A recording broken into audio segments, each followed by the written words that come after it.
Dragon গাছের পাশাপাশি dragon গাছের টবটিতে মরিচের গাছ এবং বেগুনের গাছ আমি লাগিয়েছিলাম।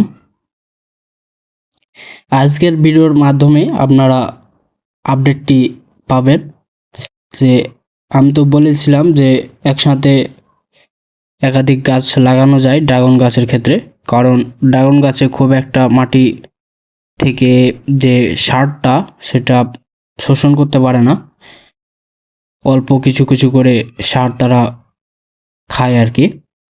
তো তার পাশাপাশি আমি যে এই যে বেগুনের গাছ এবং মরিচের গাছ লাগিয়েছি, এগুলোতে ফুল এসেছে এবং ফল আসার যে কুড়িগুলো, ছোট ছোট কুড়িগুলো, এগুলো দেখতে পাচ্ছেন যে লটকে গেছে এখানে। তো এভাবেই কিন্তু আমার একটা ড্রাগন গাছের পাশাপাশি আমি পরিবারের কিছু চাহিদা, যেমন হালকা কিছু মরিচ গাছ এবং বেগুন গাছ, এগুলো কিন্তু এখানে রোপণ করেছিলাম এবং বেশ ভালোই গাছের গ্রোথও আছে। আর আপনারা তো অনেকেই যারা চ্যানেলে অনেক আগে থেকেই আছেন তারা জানেন যে আমার ড্রাগন গাছের মাটিতে যে তলার মাটি সেখানে কেঁচো দেওয়া আছে, সেহেতু ভার্মি কম্পোস্ট আমার অটোমেটিক তৈরি হতে থাকে। শুধু আমি গোবরটা ছিটিয়ে দিই, কেঁচো খেয়ে তা ভার্মি কম্পোস্ট করে এবং ভার্মি কম্পোস্ট কিন্তু গাছে খুব ভালো একটা গ্রোথ আনে। তো এই জন্য আমার গাছগুলো খুব হেলদি থাকে আর কি। ড্রাগন গাছ বলেন কিংবা মরিচ গাছ, যে কোনো গাছই আমার খুব হেলদি থাকে।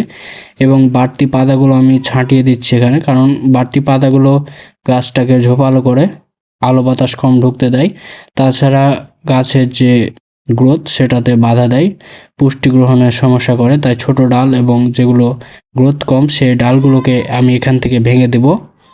তাছাড়া এখানে যে বাড়তি কিছু ডাল জন্মেছে বা পোকামাকড় জাতীয় পাতাগুলো, সেগুলোকে আমি ভেঙে দেব। তাহলে কি হবে, এখান থেকে আমার যে ভালো ডালগুলো আছে বা ফুলের ডালগুলো আছে সেখানে পুষ্টি গ্রহণ করবে। অতিরিক্ত পুষ্টিগুলো গ্রহণ করার কারণে ফল সুন্দর হবে এবং গ্রোথ ভালো থাকবে। যারা যারা আমার চ্যানেলে নতুন এসেছেন তারা অবশ্যই সাবস্ক্রাইব করে দিবেন এবং আপডেটের জন্য অপেক্ষা করবেন। ধন্যবাদ।